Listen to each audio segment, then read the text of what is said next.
Alors, je m'appelle Emmanuel Mal, j'ai 46 ans, je suis marié, 3 enfants et je réside à Sainte-Suzanne, à 7-8 km d'ici. Je suis enseignant dans l'école élémentaire depuis bientôt 20 ans.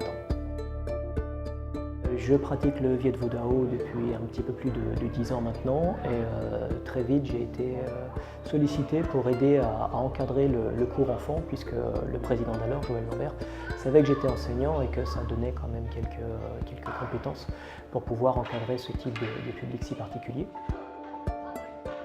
Pour situer un petit peu géographiquement, le Viet Vo Dao fait partie des arts martiaux vietnamiens. Il s'agit du sud-est asiatique, pour faire court, le karaté est japonais, le kung-fu est chinois, le taekwondo est coréen. Le Viet Vo Dao, comme son nom l'indique, est vietnamien. C'est un art martial qui associe des techniques pied-point, des techniques de clé, de dégagement ou de ciseaux. C'est un art martial, donc la différence avec un sport de combat, c'est qu'il est associé à une philosophie. La philosophie est orientée vers la maîtrise de soi pour maîtriser ses techniques afin de désarmer et de mettre hors de combat l'agresseur sans le blesser sérieusement. Nous sommes un club basé sur le bénévolat par rapport à d'autres clubs qui salarient qui emploient un salarié.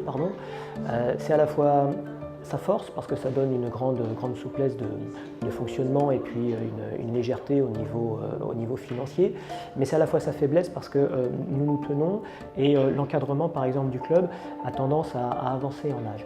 Et il est important pour nous de préparer la relève.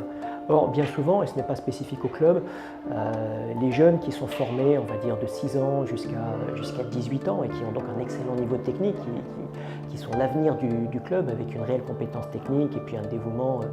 Après, il y a les études. Évron est une petite ville, ils vont dans la grande ville et c'est difficile pour eux de s'investir dans une structure associative. Donc, pour les arts martiaux, nous les encourageons à dire là où vous allez, même si ce n'est pas exactement le même art martial, continuez votre pratique des arts martiaux pour votre développement personnel. Mais pour le club, il y a quand même une perte de compétences et la difficulté de faire monter une relève.